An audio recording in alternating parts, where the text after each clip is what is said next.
يا رسول الله السلام عليك يا حبيبي يا نبي الله۔ حضور ایک شخص کو واعظ فرماتے ہوئے ارشاد کیا، 5 چیزوں کو 5 چیزوں سے پہلے غنیمت سمجھ لو۔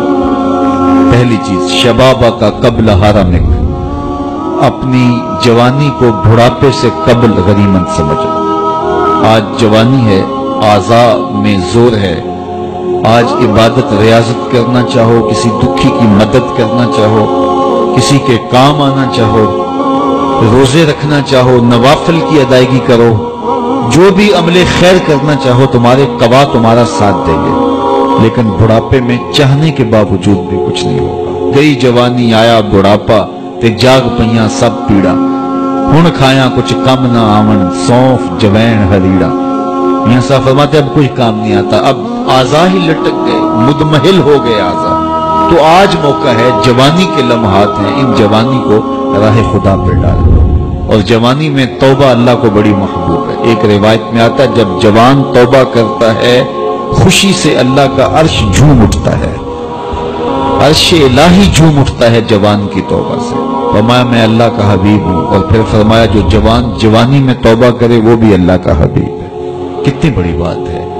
تو جوانی یاد الہی میں گزرے، ذکر الہی میں گزرے، تو فرمایا جوانی کو بڑھاپے سے قبل غنیمت سمجھ لو۔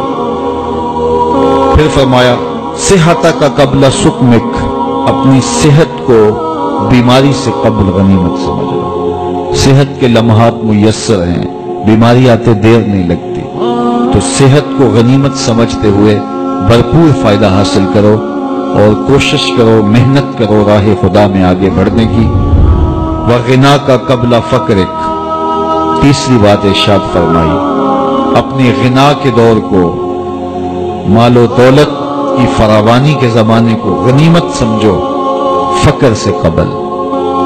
کہتے ہیں غربت آتے ہوئے دیر نہیں لگتی، اوپر جاتے ہوئے وقت لگتا ہے، اوپر سے نیچے آتے ہوئے وقت نہیں لگتا۔ تو فرمایا کہ دولت تمہیں میسر ہے تو اس دولت کو کام میں لاؤ، دولت کو سنبھال کے نہ رکھو، یہیں رہ جائے گی۔ ایک کفن ایسا لباس ہے جس کو کوئی جیب نہیں ہے، یہاں سے کچھ کسی نے لے کر نہیں جانا، اور نہ آج تک کوئی لے کے گیا ہے۔ سکندر ذوالقرنین جس نے پوری دنیا پہ حکومت کی، مرتے ہوئے وصیت کی کہ میرے ہاتھ کفن سے باہر رکھے جائیں تاکہ لوگوں کو پتہ چلے خالی ہاتھ جا رہا ہو۔ سکندر گیا جب دنیا سے تو دونوں ہاتھ خالی تھے۔ تو اصل وہ ہے جو ہم ساتھ لے کے جائیں گے۔ میرے حضور نے فرمایا، ابن آدم کہتا ہے مالی مالی مالی، میرا مال میرا مال۔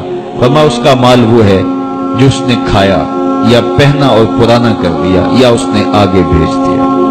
فرمایا باقی اس کا نہیں ہے، یہ اس کے وارثوں کا ہے، وہ کفن بھی میلا نہیں ہونے دیں گے کہ بانٹ لیں گے۔ تو فرمایا غنا کے زمانے کو غنیمت سمجھو فقر سے قبل۔ چوتھی بات ارشاد فرمائی، فراغت کے لمحوں کو مصروفیت کے وقت سے قبل غنیمت سمجھو۔